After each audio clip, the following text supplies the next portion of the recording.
Hello and welcome to Taming the Christmas Gimmies, parts 1 and 2. My name is Charmin and I'm convinced that other moms and dads besides me would like to change the focus of Christmas from getting to giving, from toys to traditions, and from Barbie's dream house to the manger. No offense to Barbie. And I think that that would be God's desire for our families as well. Now, if you are the parent of an infant or a toddler, then maybe some of what I say about Christmas morning is not going to apply to you for a year or two. But if you take that long view down the road 10 years or so to that teenager that you'll be living with, then what I tell you today and what's in the videos and what you do with it is going to be very important to you. So we're going to start with Christmas morning.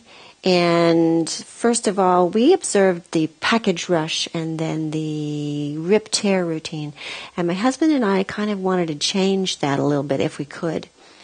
And so, well, growing up in my home, we had someone who would pass out all the packages, and we all waited until they were passed out, and we had a small stack by our feet. And then we took turns going around the room, opening and watching, and it made Mom and Dad's $100 last a little bit longer, and we all had a lot of fun, and then we ate breakfast. Well, Randy and I decided that we would tweak that just a little bit, and so from October the 31st to Christmas Day, we tell our children that they may not buy anything for themselves. Now that does two things. It guarantees that Mom and Dad will indeed get a package underneath the tree. And number two, it makes sure that they won't buy anything for themselves that we've already purchased and have stuck away in a closet someplace so that we don't spoil that for ourselves. And then we tell them, go to Grandma's house. Look around. What does Grandma need? Are there spots on her dish towels? Are there holes in her socks? And then when they come up with an idea, we take them shopping and we advance their allowance because this needs to be their money. And they're aware that that allowance is theirs. Then on Christmas morning, what we do is my husband and I leave our packages under the tree. But we told the kids, go and get all the gifts that you have thought of, shopped for, paid for, wrapped, and hidden, and make those a pile by your feet. Then we take turns going around the room giving.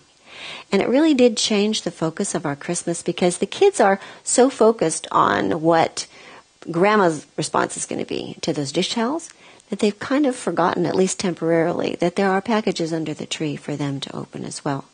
And we find now that our children are doing this with our grandchildren as well, and it's really a blessed time on Christmas morning. So I was going to give you another idea, but I need to tell you a story first. When our children were little, say 3 and 5, our first two, one of the Sunday school teachers invited us to what she called an Advent party. And so we went and we decorated these foam wreaths with greenery and we put candles in them so that we made an Advent wreath. We also decorated Christmas cookies. We also ate Christmas cookies. And we played games, and we drank juice, and sang songs about the baby in the manger, and we loved it. We all loved it. And when we left, they gave us an 8.5 by 11 sheet of paper so that we could go home and have some more fun with our kids, right? So the next night, we started with that 8.5 by 11 sheet of really adult-sounding prayers. And it really bombed with our 3 and 5-year-old because they were totally bored. But we were unwilling to give up, and so the next night we added juice and cookies and a kid-style prayer, and they loved it. So over the next 3 Christmases or so, we added the Bible stories that were appropriate for the manger story and some simple crafts to keep their hands busy while we were trying to read those stories and teach them. And what came out of that time together was a real shift in where our minds were at Christmas time. We really had made the shift that we wanted to away from the toys and traditions, away from the toys to the traditions. And it was really a lot of fun. The other thing that came out of that time with our kids is this. And this is called Waiting for Christmas, subtitled Taming the Christmas Gimmies. This is put together in a way that made sense to me. Might not make sense to you. I've got a table of contents here that's also really your calendar for the month. And if you decide to do this, it would be a good idea if you did the first 3 in a row.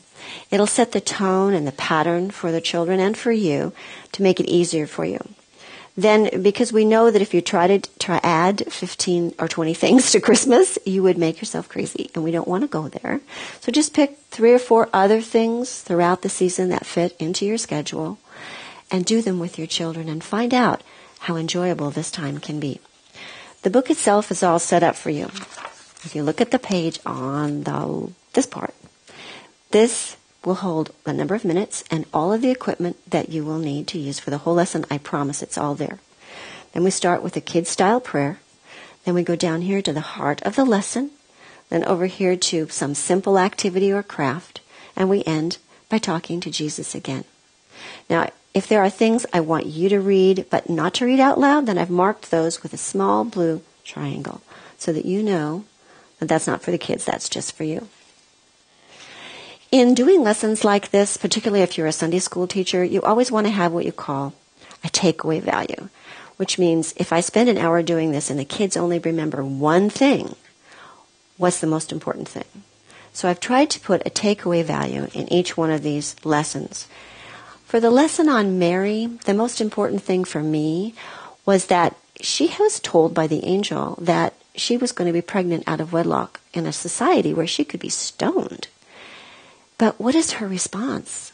Immediately she says, "Behold, the bondslave of the Lord, be it done to me according to your word." That's what I want my kids to say if God ever taps them on the shoulder to do something. Okay, Lord, I'll do whatever you want. So the craft for this time is this. You Xerox this page, one for each child. You simply cut out the square. It ends up looking like this. You fold it all the way in half on the line, and you tack the bottom corners together with a glue stick. Then you crease it, and you color the outside to match their room. If you do it in Christmas colors, they'll take it down after Christmas. And then you have your takeaway value for that lesson.